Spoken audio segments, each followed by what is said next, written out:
एक बार कैलाश पर्वत पर माता पार्वती और भगवान शिव बैठे हुए थे। भगवान शिव ध्यान में लीन थे। तब माता पार्वती बोली, स्वामी, आप हमेशा लोगों को कर्म और मेहनत का महत्व बताते हैं। क्यों ना आप भी एक बार खेती करके देखें। देवी, यदि आपकी यही इच्छा है तो मैं अवश्य खेती करूंगा। प्रभु, मैं भी आपके साथ चलूंगा और खेती में आपकी पूरी सहायता करूंगा। धरती पर भगवान जगन्नाथ उनकी बहन सुभद्रा जी के साथ खेतों का निरीक्षण कर रहे थे। चारों ओर हरे भरे खेत लहरा रहे थे और वातावरण बहुत सुंदर था। हे जगन्नाथ, मैं आपके खेत में खेती करना चाहता हूँ। महादेव, ये तो मेरे लिए सौभाग्य की बात है। कुछ महीने बाद हरी भरी फसल खेतों में तैयार हो जाती है। जमीन के ऊपर की फसल आपकी और जमीन के नीचे की फसल मेरी होगी। ठीक है जगन्नाथ, मुझे मंजूर है। दोनों अपनी अपनी फसल लेकर चले जाते हैं। स्वामी, खेती कैसी रही? इतनी मेहनत के बाद सिर्फ पत्ते, फसल कहाँ है? फसल तो जगन्नाथ ले गए। कोई बात नहीं स्वामी, अगली बार थोड़ा सोच समझकर फैसला कीजिएगा। भैया, इतने सारे आलू कहाँ से आए? कहीं अपने चोरी तो नहीं की? नहीं नहीं बहन, शिवजी आए थे ना खेती करने। मेहनत उन्होंने की, फल मुझे मिला।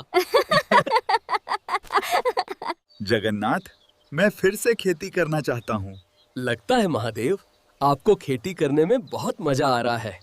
लेकिन इस बार जमीन के ऊपर जो फसल होगी वो मेरी और जमीन के नीचे की फसल आपकी होगी। ठीक है महादेव।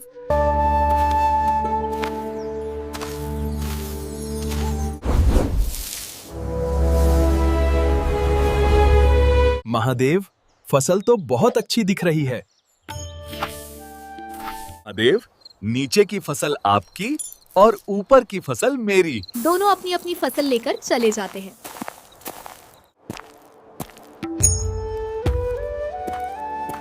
स्वामी, इस बार क्या मिला?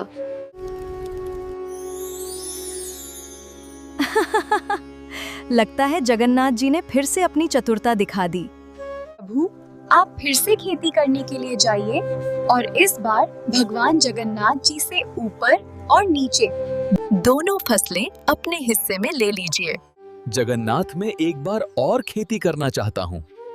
जैसी आपकी इच्छा, लेकिन इस बार ऊपर और नीचे की दोनों फसल मेरी होगी। हाँ?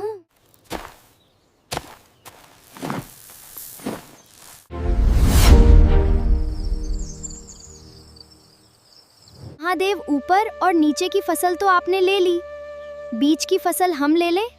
ठीक है जगन्नाथ।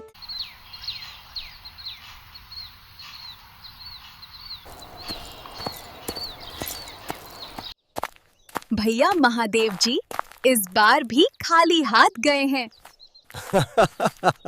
स्वामी, इस बार तो आप फसल लाए हैं ना?